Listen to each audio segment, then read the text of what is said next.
Assalamualaikum warahmatullahi wabarakatuh. Om Swastiastu, Salam, nama budaya dan salam kebajikan untuk kita semuanya. Perkenalkan, saya Muhammad Lutfi Hidayat dengan NIM AYU 090. Pada kesempatan kali ini, izinkan kami untuk mempresentasikan juga mendemonstrasikan terkait kasus 2 dari kami, yaitu kelompok 4, mengenai gender recognition by voice. Untuk dataset yang kami gunakan, ini adalah dataset yang sudah di-provide juga disiapkan, yaitu gender recognition by voice. Ini dataset oleh Bu Tata Najim. Jika kita telah lebih lanjut dan juga kita dalami, untuk dataset ini sendiri itu memiliki data sebagai berikut, yang mana untuk Mela sendiri adalah 10.380 dan untuk Mela sendiri adalah 5.768. Jika kita hitung di sini untuk persentase komposisi dataset itu adalah 64,3% untuk male dan juga 35,2% untuk female. Karena ini merupakan dataset yang cukup banyak ya, kurang lebih ada 16.000 dataset, maka di sini kita melakukan preprocessing untuk memproses datanya di machine learning dan juga di deep learning-nya. Itu bisa lihat di sini. Kurang lebih untuk prosesnya sama. Yang pertama itu kita melakukan resampling, yang mana di sini itu untuk menyesuaikan standarnya yaitu di 22.050 Hz. Kemudian di sini kita melakukan trimming, yang mana trimming ini fungsinya adalah untuk menghilangkan area silence atau hening pada audio. Jadi di sini kita jikalau audionya itu kurang dari 20 dari data dB puncaknya itu, maka dia akan dianggap hening seperti itu. Kemudian ada normalisasi, yang mana ini untuk menyeragamkan terkait volume atau amplitude suaranya. Nah, tetapi untuk di deep learning sini sendiri ada proses yaitu padding dan juga ataupun truncating, yang mana ini adalah untuk menyeragamkan terkait durasi dari dataset nanti. Yang mana di sini kita pastikan itu untuk datanya itu berdurasi 3 second atau 3 detik. Jikalau datanya itu lebih dari 3 detik, maka dia akan dipotong, dan juga jika kurang dari 3 detik, maka dia akan diisi dengan 0 isinya ataupun keheningan seperti itu. Mungkin itu saja yang dapat saya jelaskan. Untuk berikutnya saya kembalikan ke teman saya. Terima kasih. Oke, perkenalkan, nama saya Madevan Mika Adriana Kusuma dengan NIM 240856105. Ini saya akan menjelaskan mengenai pembangunan dataset dan juga ekstraksi fitur machine learning dan deep learning yang dari proyek kasus yang telah kami kerjakan. Jadi untuk pembangunan dataset di sini, yang pertama, dataset akan diambil melalui folder dataset di sini ada 2, yaitu female dan juga male. Di mana di sini karena ada 2 proses, yaitu untuk machine learning dan deep learning. Di sini dataset akan diproses ke dalam 2 jalur. Yang pertama adalah untuk deep learning dan yang kedua adalah untuk machine learning. Di mana masing-masing akan mengalami preprocessing dan juga ekstraksi fiturnya masing-masing. Ntar saya akan jelaskan mengenai ekstraksi fitur dari machine learning dan deep learning. Sekarang di sini dataset yang telah diambil setelah masuk ke dalam proses ekstraksi fitur dan juga preprocessing, di sini ia akan dimasukkan ke dalam output.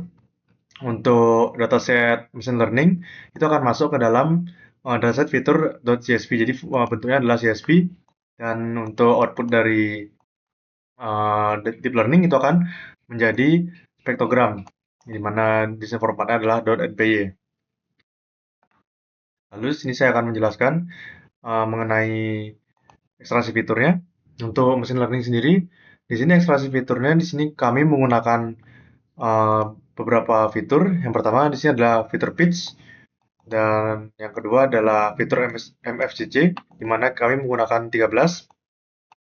Lalu selanjutnya adalah fitur domain waktu, yang dimana fitur domain waktu sendiri ini kami di sini menggunakan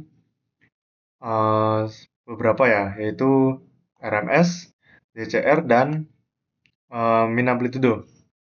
Selanjutnya untuk fitur domain frekuensi di sini kami menggunakan 3 juga, yaitu centroid, bandwidth, dan juga roll off. Nah, jadi karena totalnya di sini ada 7, yaitu pitch, RMS, ZCR, min amplitude, centroid, bandwidth, dan roll off. Di sini artinya kami menggunakan fitur statistik. Di sini ada 4, yaitu min, habis itu standar deviasi, habis itu min dan maksimal. Jadi ada 4, berarti di sini ada 7 kali 4 yaitu 28, ditambah dengan MSEC yang berjumlah 13 dikali 4 yaitu 52. Jadi totalnya adalah fiturnya adalah 80 fitur untuk machine learning. Selanjutnya adalah bagian deep learning.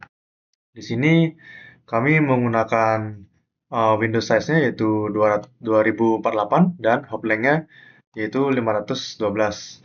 Jadi di sini akan menghasilkan overlap sebesar 75% dan ini semua akan diubah menjadi MEL spektrogram untuk kebutuhan CNN. Lalu mungkin saya sedikit memperlihatkan pada bagian sampling rate-nya. Di sini kami menggunakan sampling rate-nya itu adalah 22.050.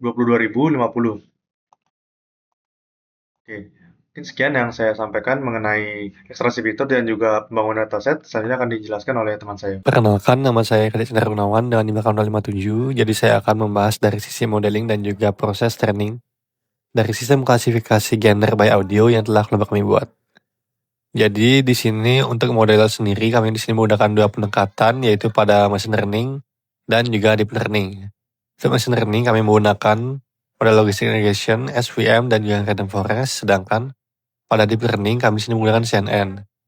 Terkhusus pada CNN di sini dia menerima suatu parameter yaitu dataset berupa dataset spektrogram, yaitu sebuah gambar yang akan melalui proses inputannya akan diproses untuk dianalisis pola-polanya seperti bentuk maupun garis dari gambar spektrogram tersebut melalui layer konvolusi dan juga pooling. Kemudian ukurannya akan ditetapkan menjadi matriks 4x4 pada layer Maxpool 2D ini. Lalu dikarenakan machine learning hanya dapat menerima inputan data berupa matriks satu dimensi atau array, dikarenakan representasi gambar merupakan suatu matriks 2 dimensi, dia akan diubah representasinya menjadi matriks 1 dimensi atau diratakan melalui layer n-flatten ini. Output akhir dari model CNN ini akan menghasilkan suatu angka final antara 0 hingga 1 yang merepresentasikan hasil tebakan kelas dari gambar tersebut. Untuk metode training, untuk proses trainingnya sendiri pada machine learning konvensional atau tradisional terdapat 3 pendekatan utama, yaitu MFCC, pitch, dan juga gabungan dari fitur MFCC dan juga pitch. Yang membedakan antara ketiga ini hanya pada fitur utama yang digunakan pada proses training. Jika MFCC, dia hanya berfokus pada fitur MFCC dan label-label yang diawali dari kata MFCC, centroid, bandwidth, dan juga roll off. Begitu juga yang pitch. Namun untuk yang pada proses training eksperimen ketiga ini, dia menggabungkan kedua fitur tersebut secara bersamaan. Pipeline dari proses training ini sendiri dengan mendeklarasikan suatu function untuk running eksperimen dengan parameter dataset audionya berupa hasil statistik dari setiap fitur yang telah ditentukan. Kemudian melalui proses data splitting, kemudian mendeklarasikan model-model yang akan digunakan pada proses training dan juga matriks evaluasi dari setiap proses training pada machine learning ini sendiri, memanfaatkan akurasi, precision, recall, F1 score, dan juga confusion matrix. Sedangkan pada CNN, proses CNN di sini menerima data inputan berupa spektrogram dan juga label gendernya. Kemudian melalui proses data splitting, lalu data tersebut lalu akan dipermutasi supaya formatnya sesuai dengan apa yang dibutuhkan oleh PyTorch, yaitu batch size, channel, height, dan juga width. Model akan dideklarasikan dan proses training di sini terjadi dalam 10 kali proses perulangan atau 10 kali epochs, di mana model akan membaca data secara bertahap per 32 data dan akan melakukan prediksi, menghitung tingkat kesalahan, dan juga memperbaiki dirinya sendiri. Kemudian pada uji evaluasi di setiap akhir perulangan, model akan langsung diuji menggunakan data uji sebesar 20% yang telah dideklarasikan dan disimpan pada proses data splitting di awal untuk melihat seberapa besar dan akurat performa model aslinya, lalu akan memunculkan skor akurasi final.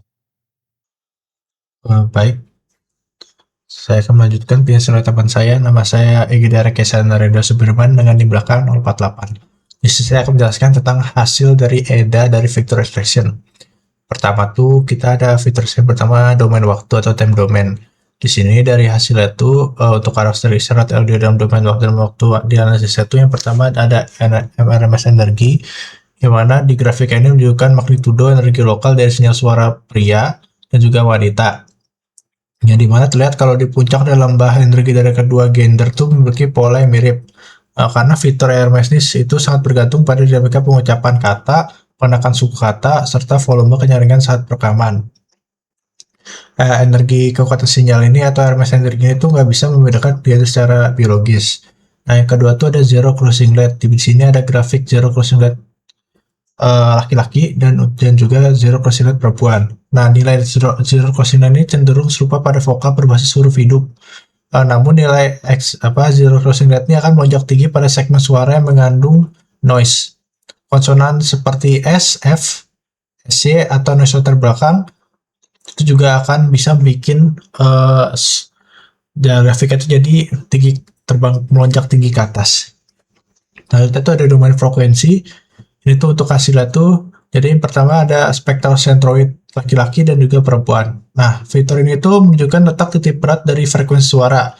Di situ ada perbedaan visual yang konsisten di mana grafik yang untuk sampel wanita tuh cenderung berada pada garis frekuensi yang lebih tinggi dibandingkan sampel pria. Hal ini membuktikan bahwa suara wanita tuh memiliki karakteristik warna suara yang lebih terang, sementara suara pria memiliki pusat massa spektrum yang frekuensi rendah. Nah, untuk selanjutnya itu spektrum bandwidth. Spektrum bandwidth itu mengukur seberapa lebar persebaran komponen frekuensi di sekeliling nilai spektral centroid, yang dimana nilai bandwidth yang besar menandakan sinyal audio tersebut memiliki sebaran komponen frekuensi yang kaya dan luas, sedangkan nilai yang sempit menandakan frekuensi suatu pusat pada rentang tertentu saja. Yang ketiga ada domain pitch. Hasil domain pitch ini ada di pembeda frekuensi utama, yang dimana frekuensi sebaran titik kontur pitch di atas menunjukkan pemisahan klaster getaran sangat kontras dan tegas, yang dimana sampel suara pria itu memiliki persebaran titik getaran dasar yang dominan berada di rentang bawah, yaitu 100 Hz hingga 150 Hz. Sebaliknya di grafik sampel suara wanita memiliki persebaran getaran melompat jauh di atas, yaitu sekitar 200 Hz hingga 250 Hz. Yang dimana secara biologis suara ukuran massa dan panjang pita suara laki-laki dewasa lebih besar dan tebal pasca pubertas sehingga menghasilkan frekuensi getaran dasar yang lebih rendah. Selanjutnya itu ada domain MFCC. Di sini hasilnya yang dimana karakteristiknya tuh itu kayak peta panas yang menampilkan 13 dimensi koefisien MFCC sepanjang sumbu waktu. Terus juga pola guratan warna yang berbeda antara pria dan wanita pada koefisien rendah hingga tinggi diekstrak menggunakan filler berskaramel. Dan yang terakhir tuh ada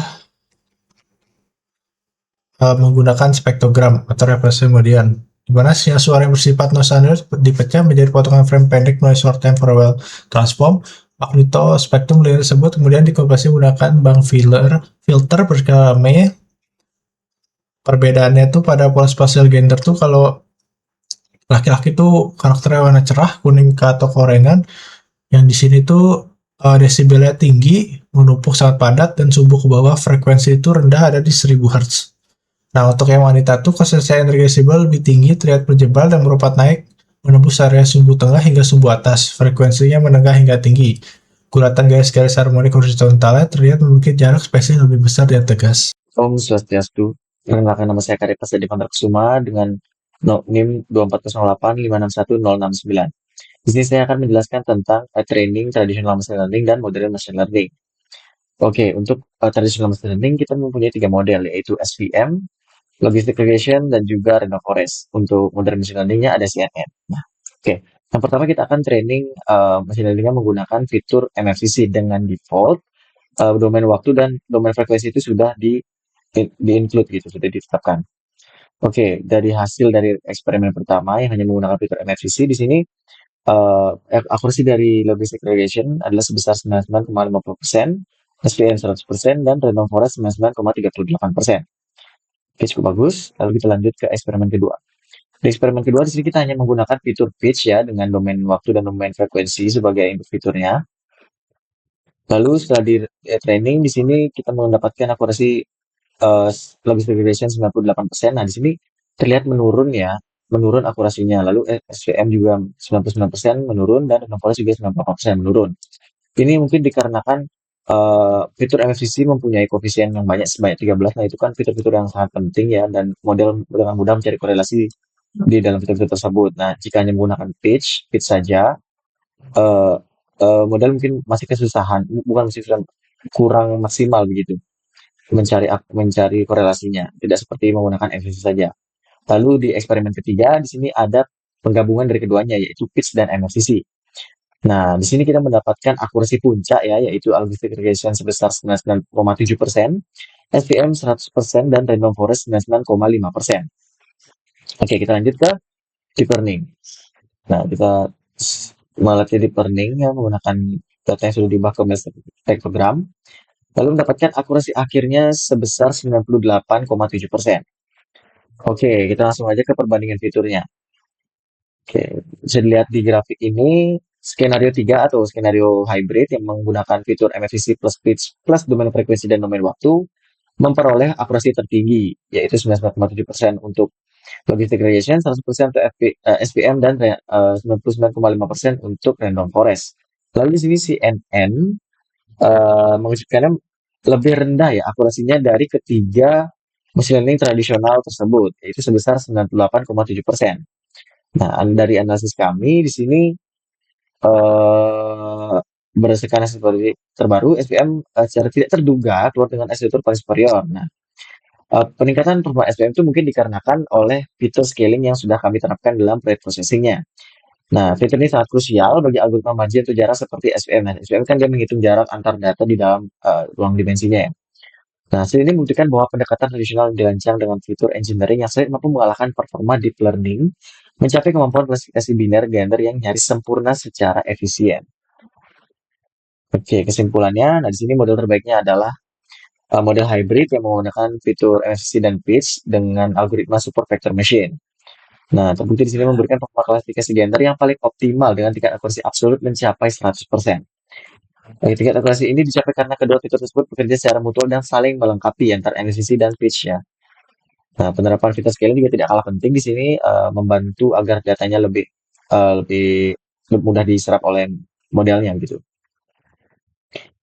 Oke, nah di sini fitur pitch juga bekerja dengan sangat baik ya, yaitu membedakan frekuensi nada dasar alami yaitu getaran pita suara dari pria dan wanita. Lalu untuk MFCC menyimpulkan informasi serta karakteristik bentuk saluran vokal atau timbre atau warna suara dari laki-laki atau wanita gitu. Nah, penggabungan kedua parameter ini pada akhirnya memberikan representasi data suara yang sangat komprehensif. Sehingga algoritma pemisah matematis seperti SVM mampu menarik batas keputusan atau decision boundary yang sempurna dan jauh lebih tajam dibandingkan saat fitur hanya diekstraksi secara terpisah. Seperti skenario 1 dan skenario 2. Oke, itu untuk kesimpulannya. Nah, tapi saya ingin menambahkan ya, di sini ada kekurangan dari machine learning tradisional, yaitu kita harus melewati fitur extraction dan di sini sangat yang lumayan rumit dibandingkan dibandingkan CNN ya yang sangat mudah penggunaannya gitu. Jadi kekurangannya hanya kerumitannya saja sih. Begitu. Oke, lanjut ke demo. Ya. Di sini coba kita akan merecord suara terlebih dahulu. Tes 1 2 3 tes identify gender. Analyze. Setelah di-analyze menggunakan CNN, di sini dia berhasil menebak yaitu male, ya, cowok. Saya cowok kan, benar. Untuk random forest kita coba. Oke, nampaknya di sini random forest menggunakan skenario 3 malah memprediksi female ya. Mungkin dia MFCC. Oke, kalau untuk menggunakan MFCC only dia male. Mungkin terjadi overlapping antar fitur ya. Lalu untuk pitch only female. Nah, itu membuktikan bahwa hanya fitur pitch only saja itu tidak cukup ya. Membutuhkan MFCC juga. Nah, untuk super vector mesin kita coba hybrid, ini yang akurasi 100%. Nah, dia jelas berhasil menebak. Oke. Oke, sekian presentasi dari kami. Jika ada salah kata mohon dimaafkan. Saya tutup dengan Param Santi.